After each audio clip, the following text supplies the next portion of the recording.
And now, with Israel's expansion of its offensive to include Iran, there is no telling where the boundaries of this battleground will end. And that, my friends, is a threat to people everywhere. President Donald Trump shared a screenshot of a text message that he received from Mike Huckabee, the U.S. ambassador to Israel, and it's gone viral. Mr. President, God spared you in Butler, Pennsylvania, to be the most consequential president in a century, maybe ever. The decisions on your shoulders I would not want to be made by anyone else. You have many voices speaking to you, sir, but there is only one voice that matters, his voice. I am your appointed servant in this land and am available for you, but I do not try to get into your presence often because I trust your instincts. No president in my lifetime has been in a position like yours, not since Truman in 1945. I don't reach out to persuade you, only to encourage you. I believe you will hear from heaven, and that voice is far more important than mine or anyone else's. You sent me to Israel to be your eyes, ears, and voice, and to make sure our flag flies above our embassy. My job is to be the last one to leave. I will not abandon this post. Our flag will not come down. You did not seek this moment. This moment sought you. It is my honor to serve you, Mike Huckabee. Senior military commander is calling on Israelis to leave the cities of Haifa and Tel Aviv immediately. با تمرکز بر اهداف حساس The Iranian armed forces have inflicted heavy blows on the enemy by targeting sensitive and vital objectives. However, the operations carried out so far have merely been warnings aimed at deterrence. A punitive operation will be launched soon. Therefore, residents of the occupied territories, especially Tel Aviv and Haifa, are strongly warned to leave these areas to preserve their lives and not allow themselves to become victims of Netanyahu's animalistic ambitions. Let's bring in our correspondent Bernard Smith. He's joining us from Jordan's capital, Amman. He's there because the Israeli government has banned Al Jazeera from reporting inside Israel and the occupied West Bank. And so we've got the Iranian military telling people in Haifa and Tel Aviv to evacuate, Bernard, and that follows the Iranian missile attacks that have taken place today. What specifically is better than a ceasefire? What are you looking for here?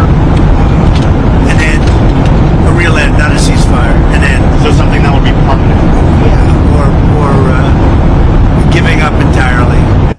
The cities have been blown to pieces. They've lost a lot of people. They should have done the deal. I told them, do the deal. US President Donald Trump has long said he does not want the United States involved in foreign wars, but he's also said Iran can never have a nuclear weapon. But just as short as yesterday, he had expressed hope that a deal could be reached to end this conflict. We'll have to wait to see what comes from that meeting in the Situation Room. Eddie? Yeah, there's a lot of waiting, deciding what happens next, isn't there? Thank you so much, Marley Hogan there in Washington, D.C., Jackie Robson in Tel Aviv in Israel.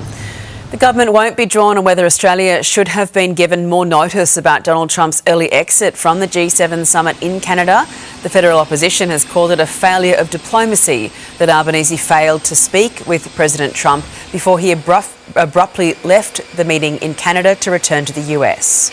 In this instance, when we see the very concerning security situation in the Middle East, it's understandable and it's not especially surprising that President Trump's headed back to the White House. Multiple other leaders, including Ukraine's Volodymyr Zelensky and India's Narendra Modi, were also unable to speak with Trump before he left. Trump's departure from Alberta has left the world and even world leaders trying to calculate his next move. It sounds like an American attack could be imminent. Do you know what's going on? Well, I don't think you should read into that an American attack is imminent. He's calling the Security Council together. We had a 2-hour discussion with the President last night on the Middle East, on this very issue. And as a result of that, the G7 statement came out very clear about the risk of the nuclear program in Iran, Israel's right to self-defense, and the need to de-escalate across the region, including in Gaza. But it was on social media that he conducted his version of statecraft, his art of the deal and maximum pressure diplomacy combined. He posted, "We know exactly where the so-called supreme leader is hiding.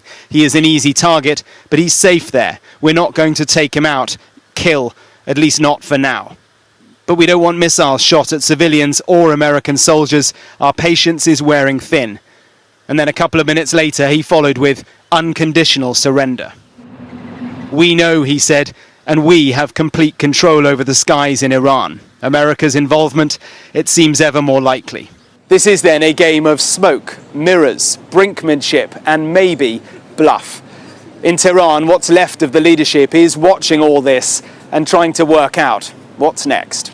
It was just a few weeks ago in the Middle East that Donald Trump said the days of foreign intervention in the region were at an end. Things feel very different here now. Tonight, Arizona Congresswoman Yasamin Ansari, an Iranian American, is speaking out against President Trump's comments on Tehran.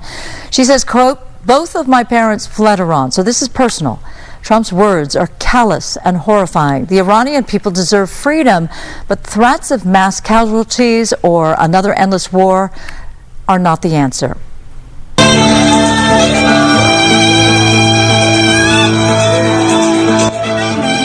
A viral video from Lebanon shows a saxophonist named Alan Otayek performing on a rooftop as missiles streaked across the sky during a party. On TikTok, the musician wrote, "The world breaks, borders burn, and battles roar, but a melody rises. I play for no side but the human spirit, because music always stays." Breaking news, the president very, very active on his Truth Social this hour. That's because, according to Axios is reporting, President Trump will meet with his national security team in the White House Situation Room at 1 p.m. Eastern today to make decisions about U.S. policy toward the war between Israel and Iran. 3 U.S. officials have told Axios, and this is key, why this matters. The U.S. official said Trump is seriously considering joining the war and launching a U.S. strike against Iran's nuclear facilities, especially its underground uranium enrichment facility in Fordow. It is built into a mountain. They cannot get to it without our bunker-busting weapon. They need it. We got a chance to end the threat to the state of Israel forever by replacing this regime with something better. And I do believe the biggest winner of the Ayatollah leaving would be the Iranian people. So pray for our troops in harm's way. There are risks associated with any operation. They join the military to keep their country safe and to make the world a better place. And taking on the Ayatollah does both. To our friends in Israel, we have your back. We're praying for success. You've tolerated too much too long into the world. You have normalized trying to kill the Jews. When Israel's attacked, nobody says a word about it. If France were attacked, what would the French do? What would we do? So the days of expecting Israel to sit on the sidelines and not go to the heart of the beast are over. Take this regime down, make the world a better place. Well, they took themselves down. Donald Trump, I mean, God bless him. He's given them every opportunity. Look what he was able to pull off with India and Pakistan as that situation was heating up. Pretty remarkable.